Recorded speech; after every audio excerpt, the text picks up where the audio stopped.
नमः शिवाय। ओम नमः शिवाय। शंखेन्द्राभरणमतीव सुंदरतनो शार्दूल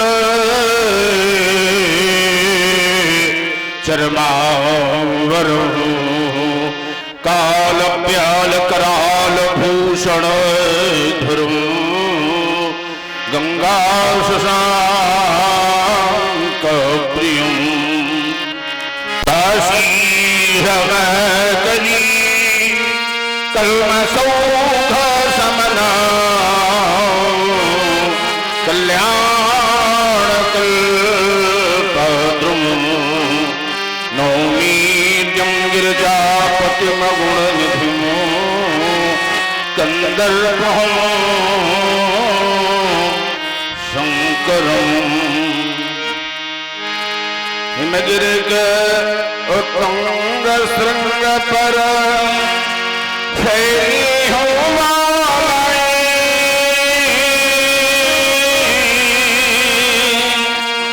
आसनासीन पद्मासन जहाँ बिखरी बहु फटिक शिलाएं पिंगल जटाओं से आच्छादित सुरसरी धारा भागवीत पर चमक रहा हो अर्ध कलाधर न्यारा फम फम फम फंकार रहे हो गल सर्पों की माला चंचला चमक सी चमक दमक हो कंठ हला बाला दक्षिण कर्मी हो त्रिशूल ढकवा करता हो खटमुख बाई नंदीशन मुख बोल रहे हो पम पार्वती पति हे शशि शेखर मम हृदय भ्रमित हो रहा है मेरा सन्मार्ग शंभु दिखलाओ। जय जय जय करुणाकर शंकर जय त्रिनेत्र गौरांग बाबर नीलकंठ मृत्युंजय शशिधर तमरूधर पिनाकधर भयहर भूतनाथ भगवान महेश्वर मंगलमय मंगल पावन कर सुख कर दुख हर सर्व गुणाकर फैल फैल प्रात घात पर अग्नि सर्प बंधत विस्तर मदन तहन कारी योगेश्वर आदि व्याधि हर अगम गोचर पार्वती पति जय शिव हर हर हर। गंभीर योग निद्रा थी जीवात्मा के सोन चक्र की अंतिम परित तक पहुंच चुकी थी। ब्रह्मांड में पहुंचकर कुंडली का प्रवाह चल गया और पिंगला के संगम तक पहुंच चुका था। सूरज चक्र में पहुंचने की अभिलाषा शेष थी कि अचानक किसी घोर घोर प्रलंकारी ध्वनि गगन मंडल में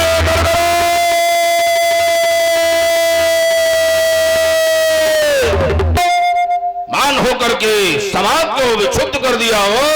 ये गगन मंडल में चलायमान मानव की श्रृंखला वृंदारक और पुष्प वर्षा कर रहे हैं। आज आर्यावर्त के मंदिरों से अनवर प्रस्तुत होने वाली ब्राह्मण बटुओं के पावन सामगान सुन गोचरित क्यों नहीं हो रहे। ये वीर प्रसूनी वसुंधरा आज किस विजेता का यशोगान कर रही है। ये छाती फाड़ दाढ़ सिंह ने कैधा पितुंडा छेदो कैधा तरित कर गिरो तरातो गगन रसातल भेदो कैधो भूम पर गिरो आज भला भर भूधर भारी कैधो काल बसूर सुतने की नहीं है सवारी कैलाशनाथ तेरा मुखड़ा क्यों कर्म लीन दिखलाता है। बने में मृग सिंह गरजते हैं चिड़ियों का कलरव होता है। आज हिमालय शिशिर काल में पिघल कर बहता है। ये सचमुच है या स्वप्न मात्र ये भीषण सत्य हुआ कैसा। छूटा मम ध्यान समाधि से ये अद्भुत परिवर्तन कैसा। जिस मन की सुंदर ये लताएं मऊर में मौत बढ़ाती थी इन नदियों की पावन लहरें सुषमा सरसाती थी धारण करके हृदयांगन में डूब जाती। न जाने पड़े शंकर प्रलंकर ये उदासीन दिखलाती भगवान शंकर। कारण क्या है कि मेरे जीवन में आज अचानक ऐसा परिवर्तन हो रहा है जिस परशुराम ने हम प्रज्ञानम अयम आत्मा तत्वमसि ब्रह्म का चिंतन किया है। आज उसके जीवन में ऐसा परिवर्तन क्यों हो रहा है शिवानाथ? आश्रम में रहने वाले ऋग्वेदी, यजुर्वेदी, अथर्ववेदी और ये सामवेदी ब्राह्मण आज वेद का पठन पाठन न करके जय हो का उच्चारण कर रहे हैं। जलचर, थलचर, नभचर आज ये सभी जीव व्याकुल दिखाई दे रहे हैं। इस अवनी में क्या कोई भीषण परिवर्तन होने वाला है शिवानाथ? ये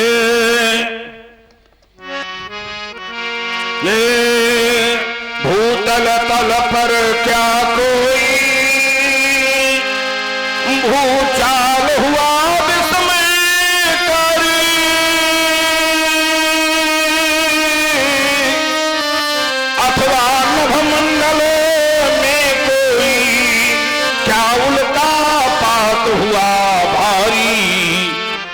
सूरवीर छत्री कोई, क्या सूरवीर छत्री कोई उपजा है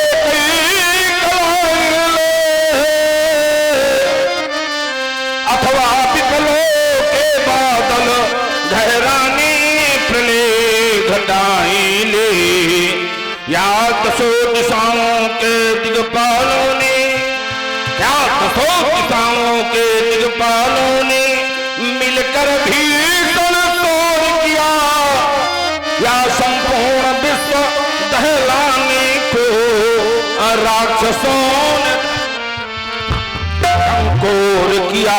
ये अचल सचल हो विंध्याचल से, क्या अचल सचल हो विंध्याचल से, आइए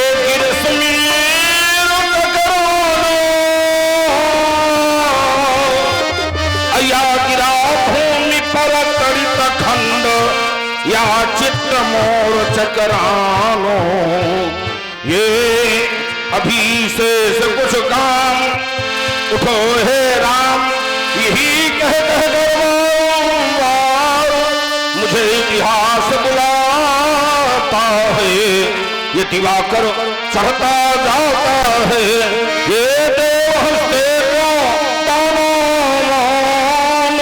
न जाने मिली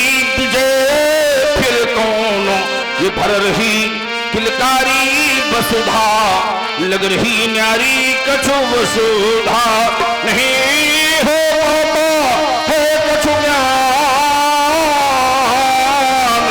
ये कौन विश्वास दिलाता है? ये दिवाकर कहता जाता है, ये ध्यान है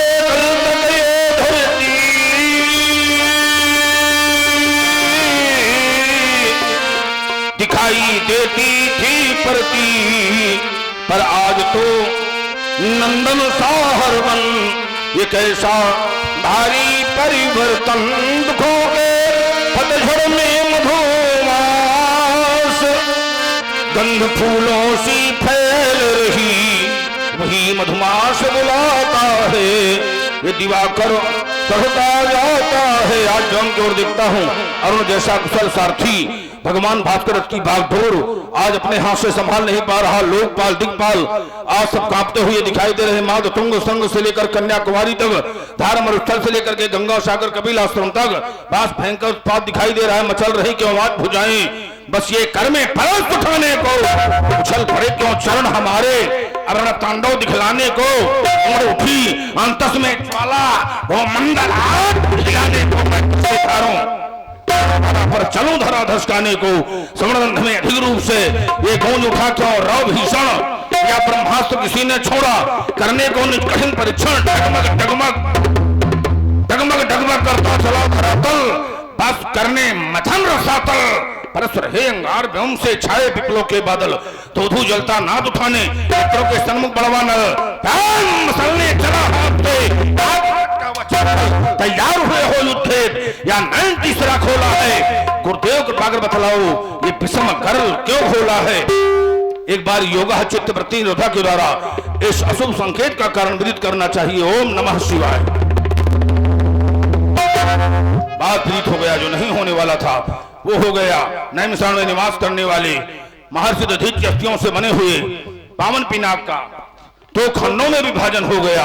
हा शोक विनाश हुआ अजगो, अब तो सुरमंडल का सुख लूट गया, जिस कारण ध्यान प्लीन हुआ ब्रह्मांड सातल फूट गया। भगवान कुठार कहो कर्मी मम ध्यान समाज से छूट गया। बस जान लिया मिथिलापुर में से उचाप पड़ा तो टूट गया। हाँ शंकर जगो टूट गया, अब तो जगतीतल का सुख लूट गया। हाँ शंकर जगो टूट गया, तोड़ा है पिनागत पापी पाखंडी ने। आज काट कर से रक्त नदियां बहाऊंगा, मार कर गिरा दो पर पहुंचा दो, वाको धनपूर्वे को मजा चलाऊंगा। एटी न करूं तो आज शपथ है दिगंबर की, बस ये अस्त्र शस्त्र त्याग आज पीड़ पर खाऊंगा। ये उछल पड़ा है अब रेवका का लाल रंजित प्रस्ताव बहाऊंगा। फलगुद्रोही तू बचेगा न त्रिलोकी में, सकल जगतीतल में सोच का संहार होगा। सात्विक नौखंड चौथे खून कहीं भी छुपेगा कच्छ मच्छ मारा, आज नरसिंह बंधाऊंगा। सकल जगतीतल में सोच के संहार हो तुझे, आज ये परस का प्रहार खाली न जाएगा। आश्रम में रहने वाले सुनियों, आश्रम की रक्षा करना। मैं पुंडरीक क्षेत्र तिरहुत के लिए प्रस्थान कर रहा हूं। हर हर महादेव, हर हर महादेव, हर हर महादेव।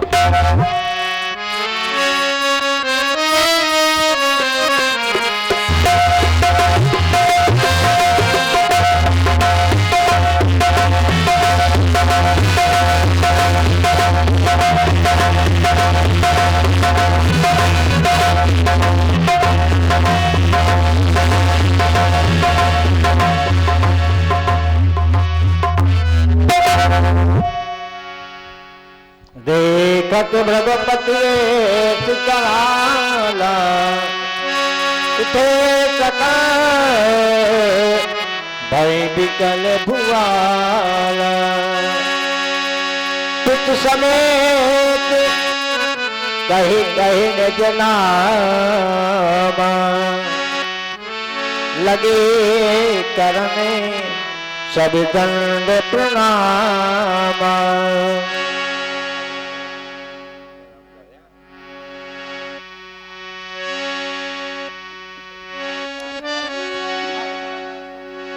जनक बहोर आए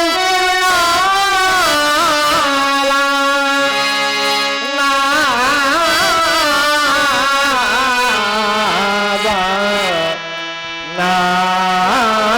नावा देवता के श्री चरणों पर सेवक का प्रणाम बैठा कि अहो भाग्य इस मिथिला का, हे तपो निष्ठ आपका अभिनंदन। और मैं ही नहीं देवता, यह कृत्य कृत्य हुई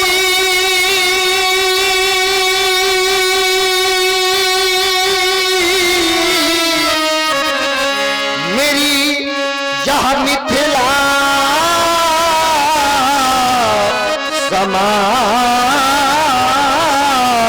समाज ये कर रहा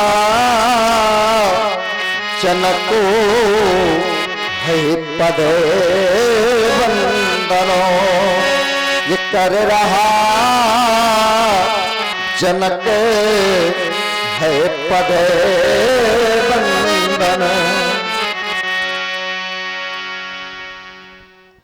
राजधर्म सर्वस इतनोई, जिम मन माहि मनोरथ गोई। राजधर्म का सर्वस्व सार मात्र इतना होता है कि जिस प्रकार से मन में मनोरथ छुपा रहता है। करत मनोरथ जस जिय जाके, चले स्नेह सुरा सब छाकी। सदैव राजधर्म का पालन करते हुए जनमानस का पोषण करना। योग भोग महु राख्यो गोई, योग में भोग और भोग में योग तुम्हारे द्वारा किया गया है। और जो राजा राजधर्म का पालन नहीं कर सकता, तो चाहे वो 14 भुवनों का एकमात्र स्वामी क्यों ना हो, लेकिन उसे भी अपने पद में रहने का अधिकार नहीं होता है। 14 भुवन एक पति होई, लेकिन भूत द्रोह तिष्ठे नहीं सोई। अगर जीव द्रोह कर रहा है तो उसे अपने पद में बने रहने का कोई अधिकार नहीं होता है। क्यों कि जिसका केवल ध्येय प्रजा का सुख और त्राण नहीं है, अभागहीन उस नृप का जग में फिर कल्याण नहीं है। ये प्रजा प्रजा शक्ति ही राज शक्ति है, और ये प्रजा राज का धन है। अब प्रजा शक्ति से हीन राज का निराधार जीवन है। भूपति प्रजा का संरक्षक है, और नहीं निरंकुश स्वामी। अब अपने नहीं ये प्रजा के दुख का राजा है अनुगामी। अतः प्रजा में संतोष होने न पावे, धनी निर्धनी को सताने न पावे। ये क्या रहा ये सभी जीव जीवे, और राजा सिंह जले ही घाट पीवे। रहे राज रक्षित ये प्रजा हो सुखारी, न चोरी करे को न हो भिखारी। करो आज जो राम ही पे फरेंद्र, आयुष्मान भव शिरध्वज नरेंद्र। आयुष्मान भव चिंजीव भव कल्याण भव वितराग भव पूर्ण काम भव, पूर्ण काम भव शिरध्वज।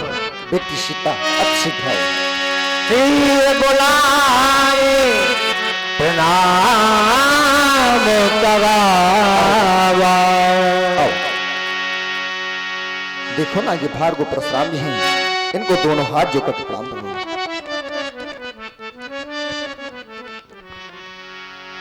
ये किस बालिका के द्वारा प्रणाम प्रस्तुत करवा रहे हो शिरध्वज? जिस बालिका को देख करके शांति कांति और क्रांति का अनुभव हो रहा है, जो बालिका अपनी दिव्य सुंदरता से विश्व की संपूर्ण छटा को लज्जित कर रही है, ऐसी दिव्य बालिका, अनुपम बालिका तुम्हारे राज प्रासादों में देख बड़ा आश्चर्य हो रहा है। और हमारा ध्यान भगवान शिव के उत्तुंग उत्तुंग कैलाश की ओर पहुंच जाता है। ऐसा प्रतीत हो रहा है कि क्या आज मैया उमा भगवान शंकर के वामांग को छोड़ करके आज उभय भेष धारण करके मेरे सन्मुख प्रस्तुत हो गई हैं। और अगर यही सत्य है तो फिर आने का प्रकार ये नहीं, कुछ दूसरा होना चाहिए अंब। और वो कुछ इस प्रकार से कि ये शशि को मलिन करी धरो मैया शिव को बिहार, तुम्हें मिथिला नहीं आना था। देखो बढ़ रही है समाज कुछ शिवद्रोहियों की यहाँ,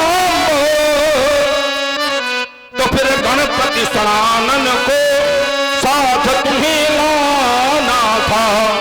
फिर खंड खंड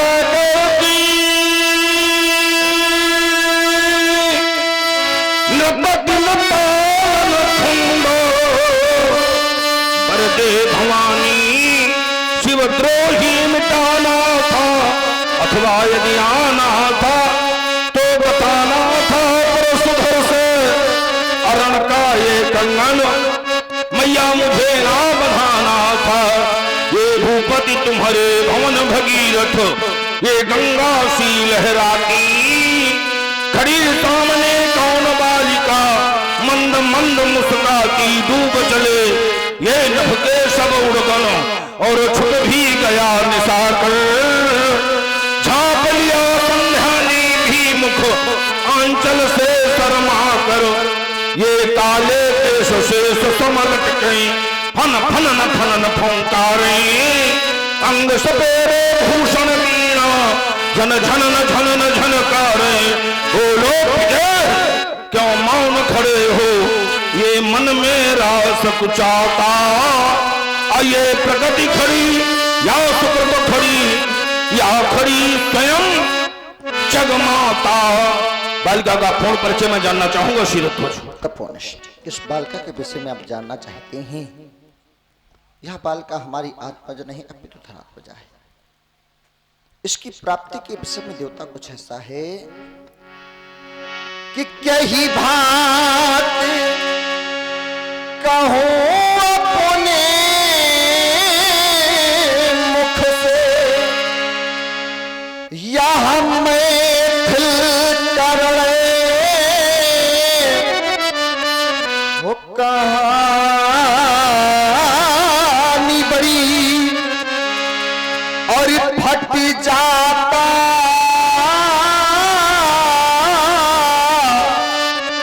सिया सुने बाज हृदय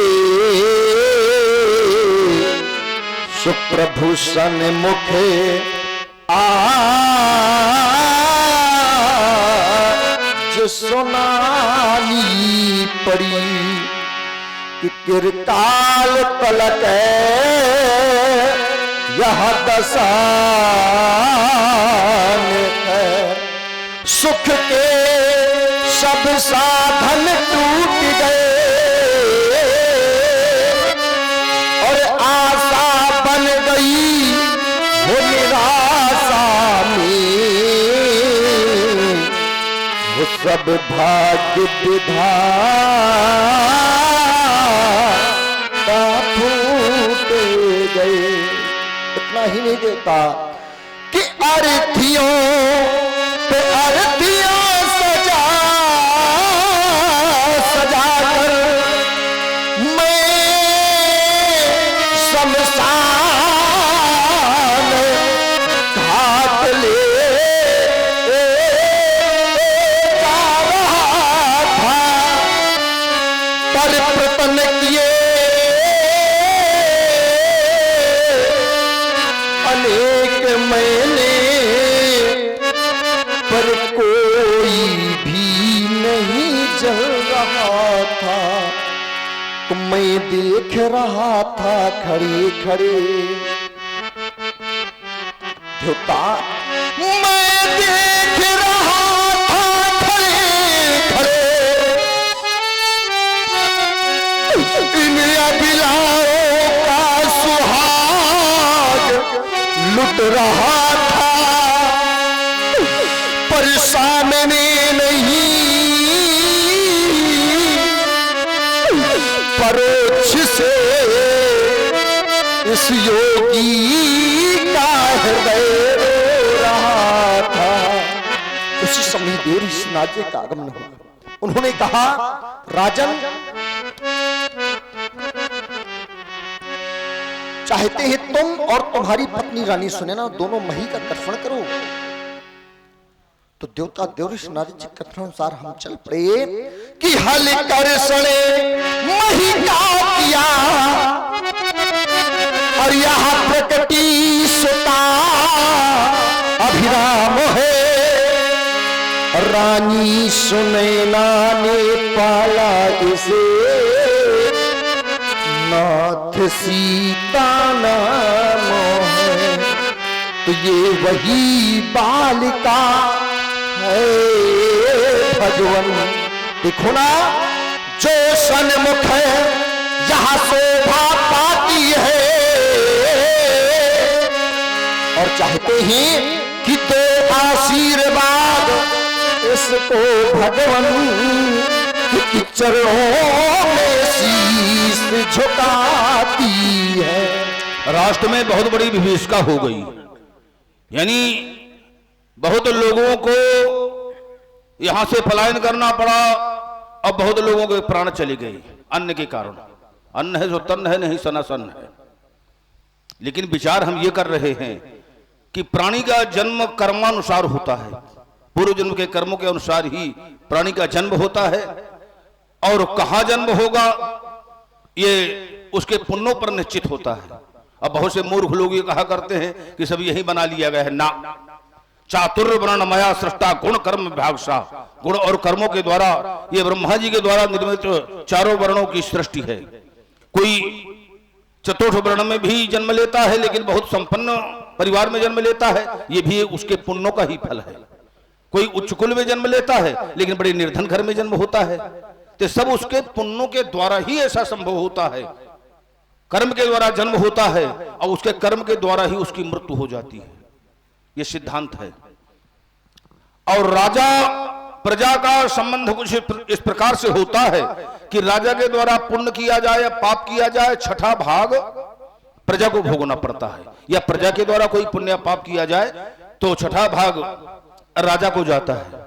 और आप लोगों ने देखा भी होगा और समय भी आ रहा है, पितृ तर्पण में अंत में 3 बार कह दिया जाता है इंद्राय नमः, इंद्राय नमः, इंद्राय नमः। नहीं, छठा भाग जो है आपके पुण्य का देवराज इंद्र को प्राप्त हो जाता है। तो अगर बिना मंत्र के आहुति दी गई या कुपात्र को दान दिया गया, अब बिना ब्रह्मचर्य के अध्ययन किया गया, तो तीनों का फल किसको मिलता है? राजा बलि को। ये ध्यान रखना।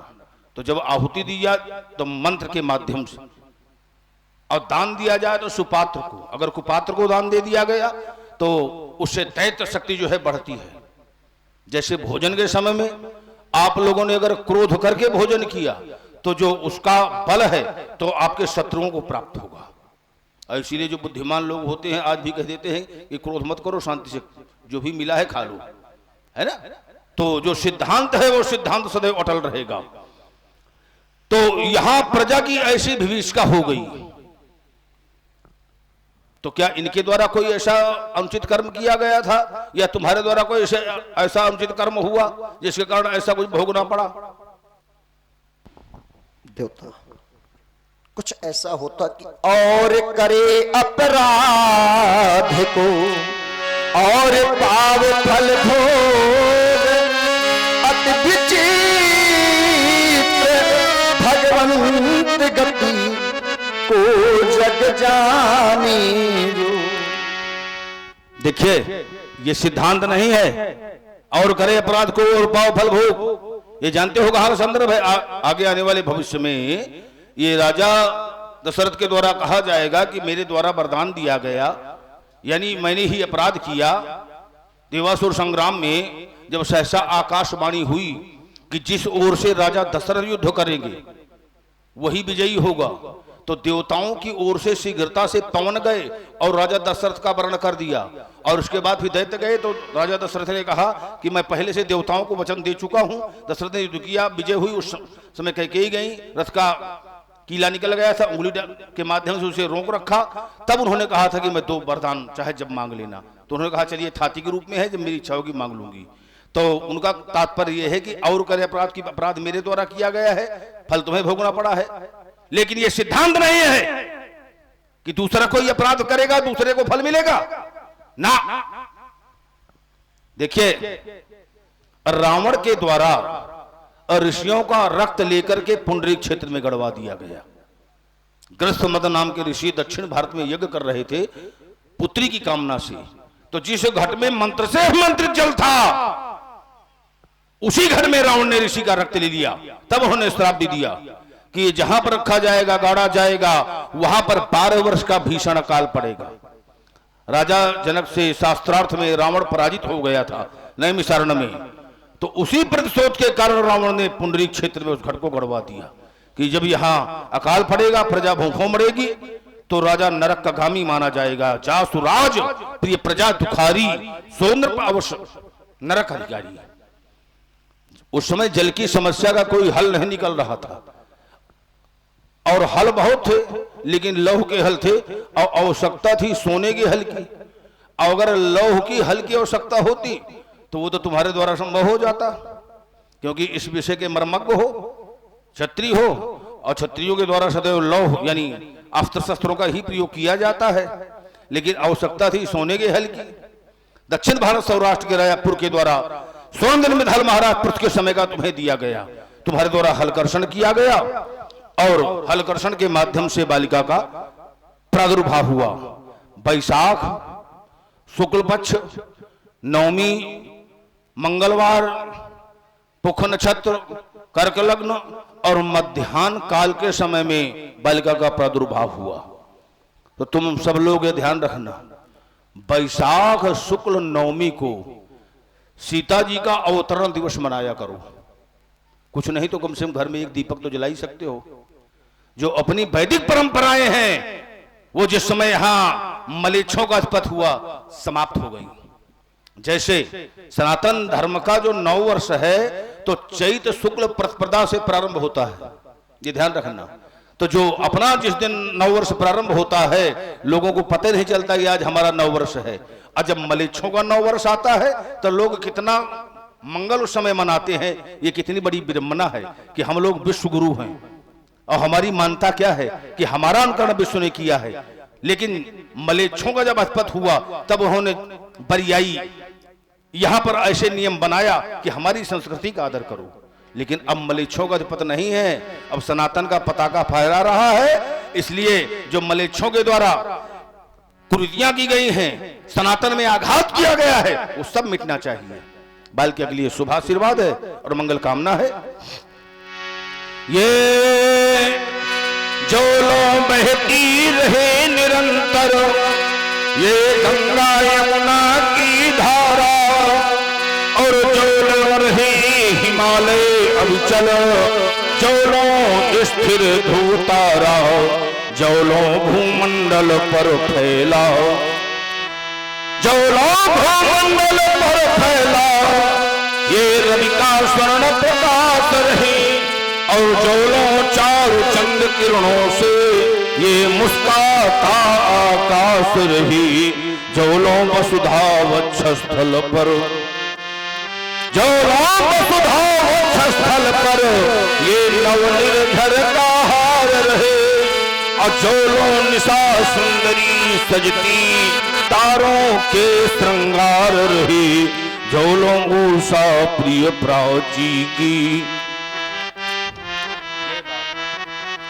जोलों उषा प्रिय प्राची की ये धरती मंजुलम मांग रहे, और तोलों सीते पुत्री तेरा अब चल अटल सुहाग रही।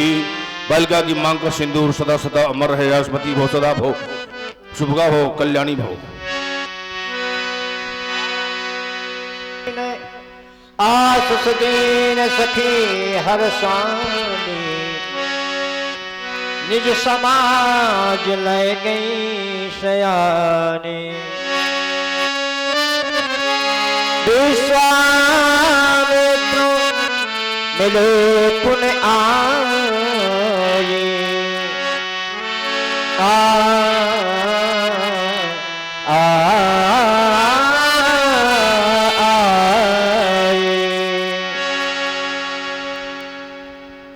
आइए तत्ववेत्ता ज्ञानवेत्ता ब्रह्मवेत्ता और मुकुंद की शुष्क हुई थी जो आशा लटकाएं, आज आपसे मिलकर मुनिवर फिर फैली कलिकाएं। स्वागत स्वागत आज आपका ऋष मन मंदिर में आओ, हृदय तंत्रियों के तारों से ऋष प्रेम सितार बजाओ।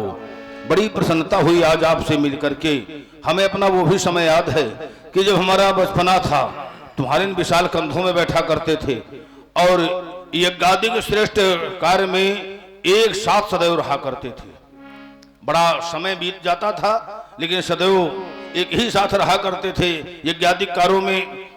और समय का परिवर्तन हुआ तो तुम्हारा आश्रम कहीं अन्यत्र हो गया और हम कहीं अन्यत्र चले गए, लेकिन आज बहुत समय के पश्चात मिलन हो रहा है। लेकिन बाबा तुम्हारे प्रेम में कोई अंतर नहीं आया। जैसा प्रेम जैसा लगाव हमारे प्रति तुम्हारा पहले था, लेकिन प्रेम वही है, भले समय कितना ही क्यों ना बीत जाए, और यही होना भी चाहिए। तो आज आपको हम अकेला देख रहे हैं, अकेले कभी नहीं रहे हो। अकेले नहीं है, हाँ यही तो हम सोच साथ रहे में हैं। है ऋषि मंडली है और दो राजकुमार हैं, धर्मात्मा राम सुमत लक्ष्मण और बेटा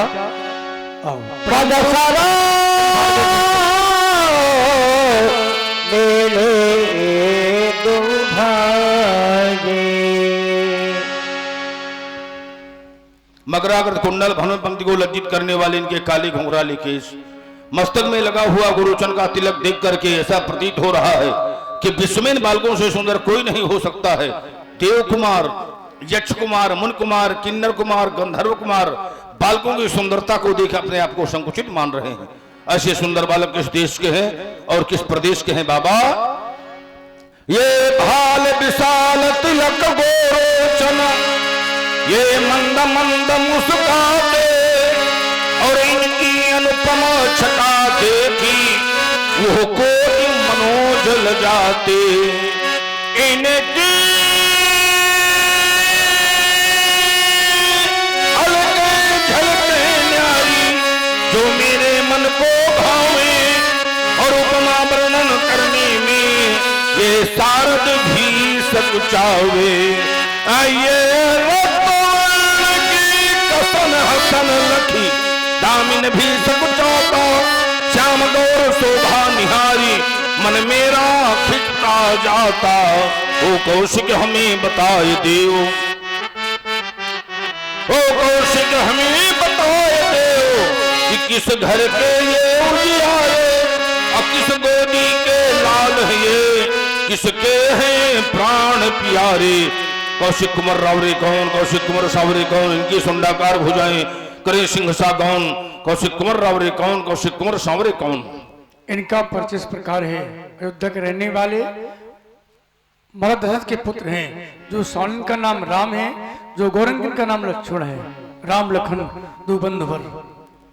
अब बाबा तुम्हारे साथ में कैसे? हम मेरे महाराज से मांग कर लाए थे, अगर चाहिए थी। कोई बाधक बन रहा होगा? हाँ, हमारी स्वभाव जैसे राक्षस। ये बात है बाबा, तुमने सदैव बुद्धि का प्रयोग किया है। बहुत लोग कह देते हैं कि बुद्धि का प्रयोग ये लोग नहीं करते हैं, लेकिन नहीं, हमारा ऐसा मानना नहीं है। जब भी कहीं आवश्यकता हुई है तो तुमने बुद्धि को ही आगे रखा है। क्यों कि नाथ बैर कीजे ताही सो, अब बुद्ध बल सकिए जीत जाही सो। जिससे बल और बुद्धि में जीता जा सके उससे विवाद करना चाहिए। और अगर बुद्धि से तुम उससे जीतने योग्य नहीं हो, बले में जीतने योग्य हो, लेकिन बुद्धि में कमजोर हो और फिर भी उससे विवाद कर रहे हो, तो फिर वहां सीधे सीधे बैल बुद्धि है। वहां पर फिर श्रेष्ठ बुद्धि का प्रयोग नहीं हुआ। तो बाबा तुमने सदैव बुद्धि का प्रयोग किया है, और वो भी समय से। लेकिन बहुत अंतराल हो गया। जब उन्होंने उपद्रव किया तो फिर मध्याह्न काल के बाद ही तुम्हारे ज्ञान का प्रादुर्भाव हुआ। तब मुनिवर्मन कीन विचारा। तो बालकों को शुभाशीर्वाद है और मंगल कामना है। ये स्वस्ति स्वस्ति शारद पढ़ती हो, गणपति गावे मंगल गान। चिरंजीव यह जोड़ी अनुपम, श्यामल गौर किशोर महान। कमला कंचन थाल सजानित, ये कमला कंचन थाल सजानित। आरती करनी को आवे, सुर नर किन्नर गंधर्व यक्ष, कुछ सुमन मार्ग में बिखरावे। वीर तुम्हारे सन रक्षक हो, वीर तुम्हारे सन रक्षक हो। सदा शेष साई भगवान, दसों दिशाएं यश गाती हूँ, कभी न हो इनका अवसान। राजपुत्र मम वाक्यम त्रिलोक सनातना, हरि सन्मुख जयम प्राप्ति। दीर्घायु राम लक्ष्मणा, दीर्घायु राम लक्ष्मणा। हेलो बहुर बिलोक विदेह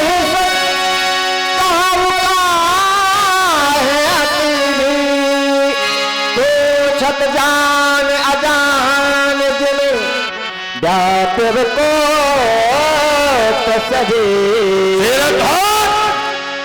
आज हम मिथिला नगरी में क्या देख रहे हैं?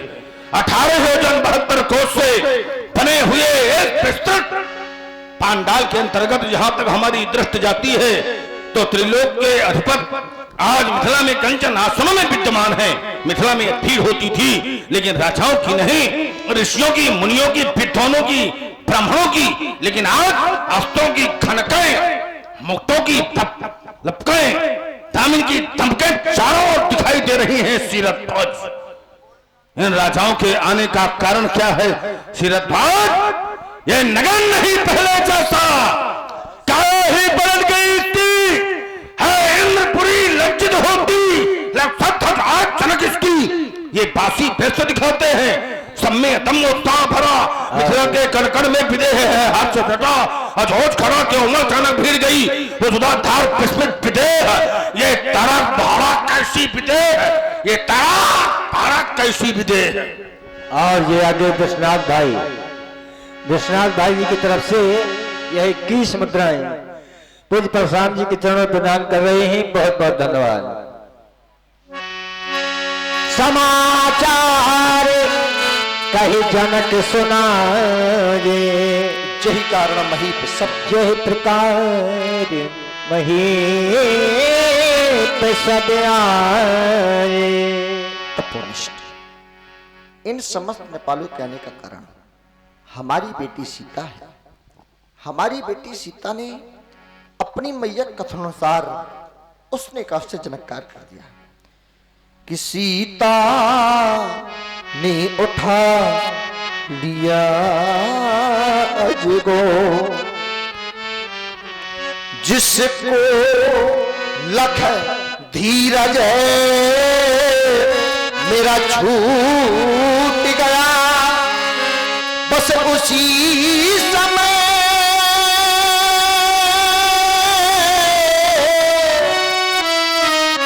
जहां पड़े थाना। प्रणाम में क्या हुआ? पूर्ति में अजगो टूटी। मौन हो जा, मौन हो जा सिरत ध्वज। बस सुनत बचन फिर अनत हारे, देखे चाप घन महिदारे।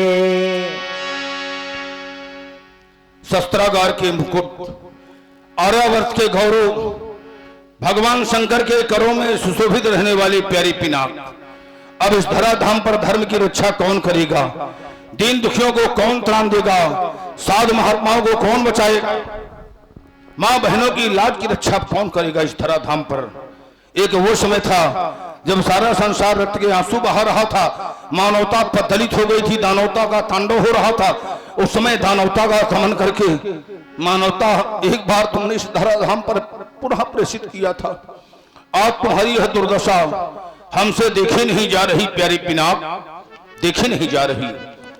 प्रभु आशुतोष के हृदय दुलारे, मां पार्वती के प्राण प्यारे, यह दुर्गति हो गई तुम्हारी, किंतु ना तुमने हमें पुकारा। क्या मुझ पर विश्वास नहीं था? क्या मुझ पर विश्वास नहीं था? पहले ही जन था, जीवन था, ज्ञान शक्ति वैभव कंचन था, और हुआ नहीं तब त्रिपुर दहन था। आश्रयहीन अस्तु थे दृग में, दानवता का तुम छाया था, पर संतों की रक्षा का सार्थक तंत्र तुम्ही ने बतलाया था। तुमसे भी पहले पतझड़ था, पर हंसता मधुमास नहीं था। क्या मुझ पर विश्वास नहीं था? क्या मुझ पर विश्वास नहीं था? प्यारी पिनाक, इस धराधाम में जो आया है, एक न एक दिन कराल काल के काल में उसे जाना पड़ेगा। जिसका आविर्भाव है उसका तिरोभाव है, लेकिन जिसने तुम्हारा दो खंडों में विभाजन किया है, आज या तो वो रहेगा या मैं रहूंगा।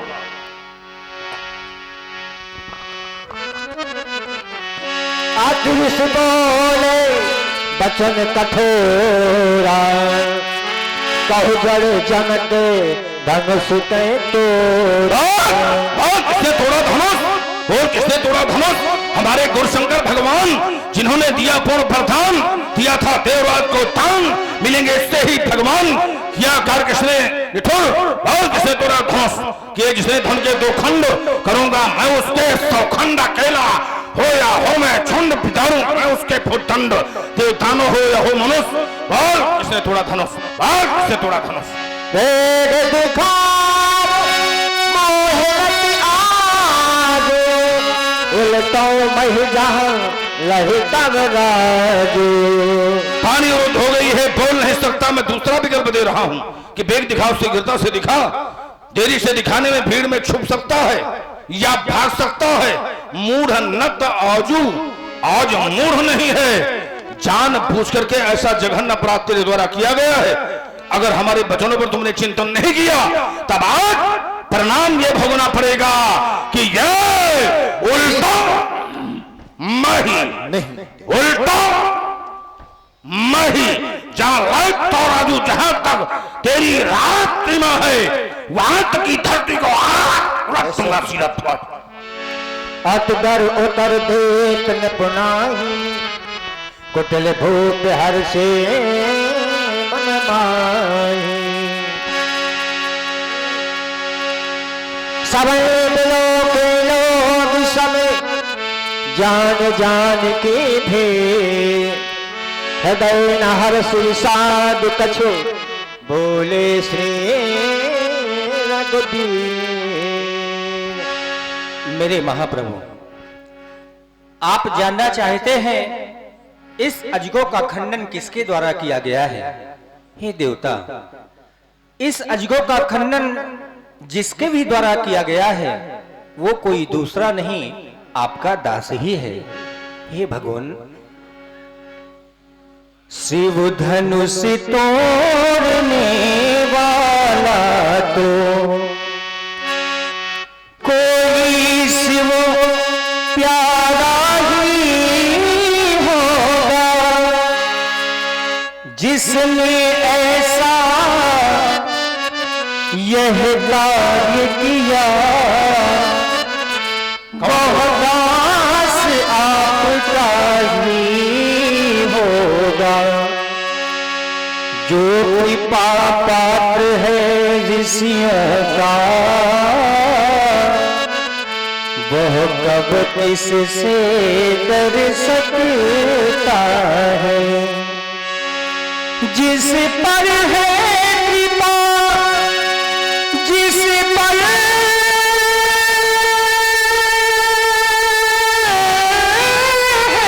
कृपा ब्राह्मणों की,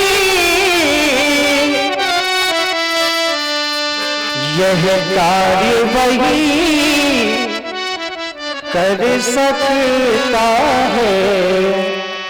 नाथ शंभो धनु भंजन हारा, हुई है को एक दास तुम्हारा। आया सोता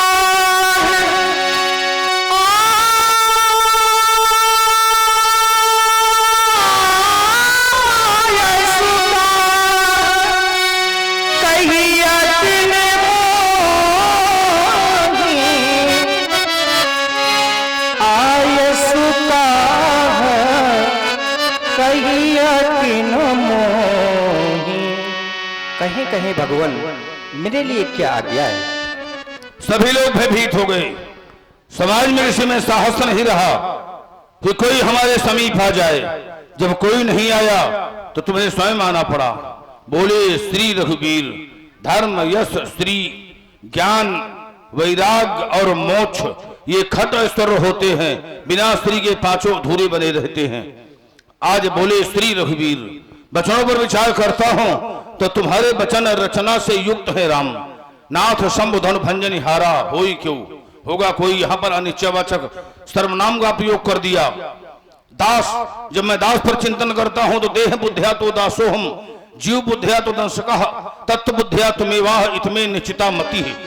जहां पर देह बुद्धि से विचार किया जाए तो दास और स्वामी का संबंध हो सकता है, और जहां पर जीव बुद्धि से विचार किया जाए तो अंश, और जहां पर तत्व बुद्धि से निर्णय लिया जाए तो तत्व बुद्धिया तुमेवाह, कि जो तुम हो वही वो है, कोई अंतरे नहीं है। तो देह बुद्धि, जीव बुद्धि और तत्व बुद्धि, प्रत्येक जगह अंतर है कि कहां से विचार करना है। तो यहां पर देह बुद्धि का प्रयोग हुआ तुम्हारे द्वारा, होई केवल दास तुम्हारा। लेकिन जब मैं दास की और अधिक मीमांसा करता हूं तो मोरे पौढ़ तनय सम ज्ञानी, बालक सुतसम दास अमानी। दास को अमानी की कोट में रखा गया है और उसके द्वारा ऐसा प्राप्त कभी नहीं हो सकता है। तो दास तो बहुत दूर रहा, वो हमारी दृष्टि में सेवक की भी श्रेणी में नहीं है। कर्तव्य क्या है?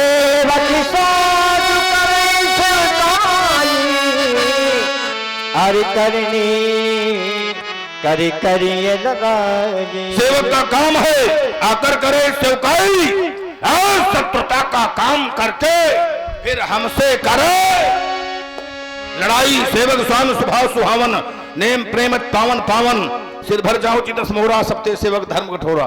गंगा जी ले जाना भला।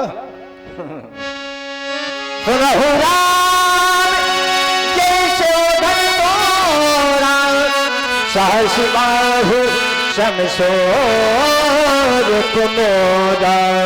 सुन लो, कान खोल करके राम जिसे भगवान शंकर के आयुध का दो खंडों में विभाजन किया है, वो महेशमती नरेश कार्तवीर सहस्त्रा पाव के संकोट का शत्रु है। एक आदेश है उसके लिए,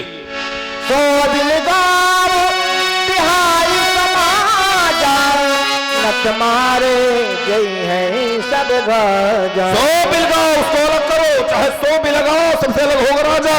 समाज को छोड़ दिया, समाज अलग हो जाए, अगर इन बिंदुओं पर चिंतन नहीं हुआ तो उपस्थित महिपाल आज हमारे द्वारा दंडित किए जाएंगे।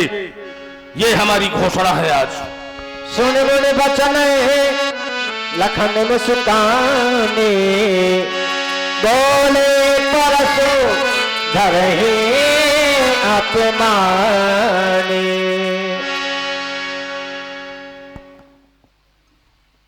सुना आप लोगों ने धनुष तोड़ने वाले के विरोध में